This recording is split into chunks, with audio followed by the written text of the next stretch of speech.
San Miguel Jodinhai. 1808 a 1857, nacido en Vietnam. San Miguel Jodinhai fue un pilar de la comunidad cristiana y un adúltero, un hombre de gran caridad y un traidor. Nacido en el seno de una familia cristiana de alto rango, Miguel se casó con una mujer cristiana y se convirtió en mandarín, un burócrata del gobierno vietnamita que finalmente ascendió tan alto en las filas que supervisó toda la fabricación de seda del país. El rey confiaba en él y era envidiado por sus colegas, cuyo intento de despedirlo terminó con el aumento de sueldo de Miguel, en su lugar, por parte del propio rey. Pero a pesar de toda la riqueza y la fama de Miguel, su tiempo en la corte causó estragos en su alma.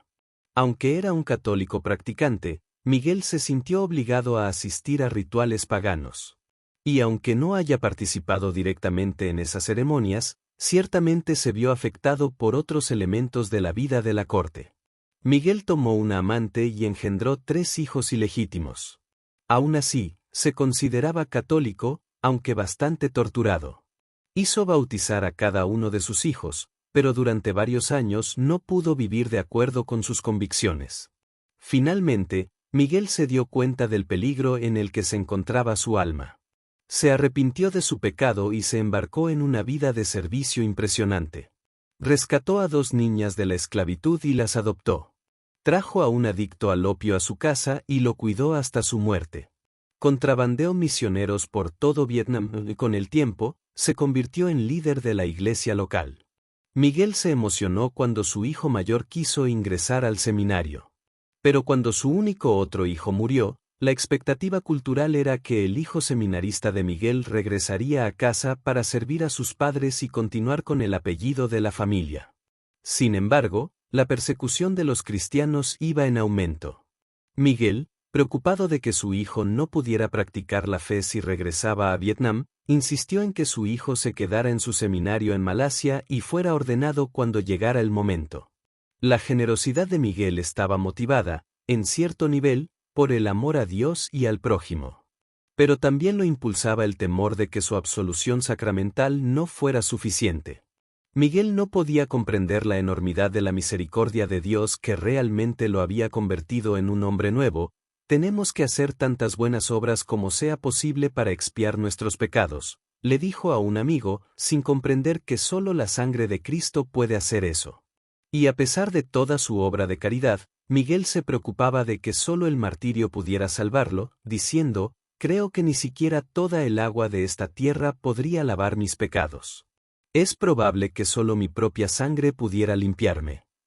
Este sentimiento de que necesitaba ganarse el perdón que Dios ya le había dado debe haber sido agotador. Más aún cuando volvió a fallar. Miguel fue arrestado bajo sospecha de ser cristiano y se quebró bajo tortura. Aunque no renegó de su fe, dio los nombres de sacerdotes y cristianos laicos, lo que resultó en el arresto de 29 personas, 8 apostataron y el resto fueron enviados al exilio. Miguel estaba devastado.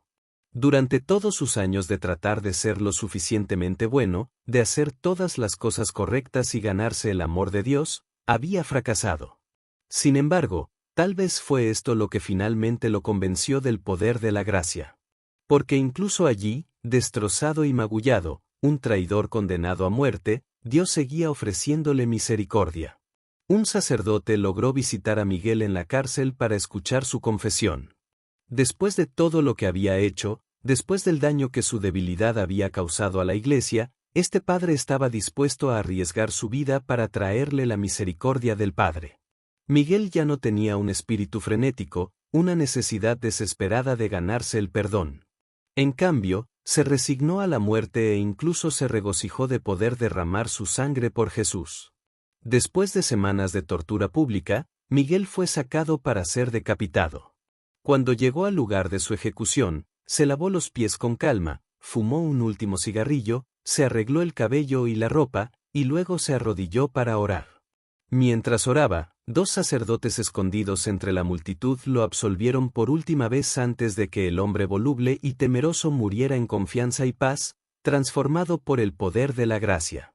San Miguel Jodinhai es un hermoso testimonio para los que han caído, especialmente para los que han traicionado sus votos matrimoniales.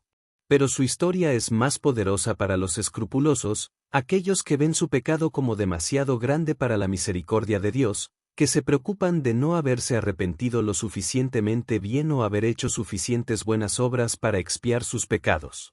Si luchas con la escrupulosidad, no estás solo. El camino hacia la paz no pasa por innumerables actos de caridad o rosarios perfectamente rezados, sino por la gracia, por la certeza de que sois amados por el Padre. Esto es lo que finalmente aprendió San Miguel Jodinghai y lo que quiere mostrarte. Que a través de su intercesión, todos los que temen ser indignos del amor de Dios lleguen a saber que su amor y misericordia se dan gratuitamente con solo pedirlo. San Miguel Jodinghai ruega por nosotros.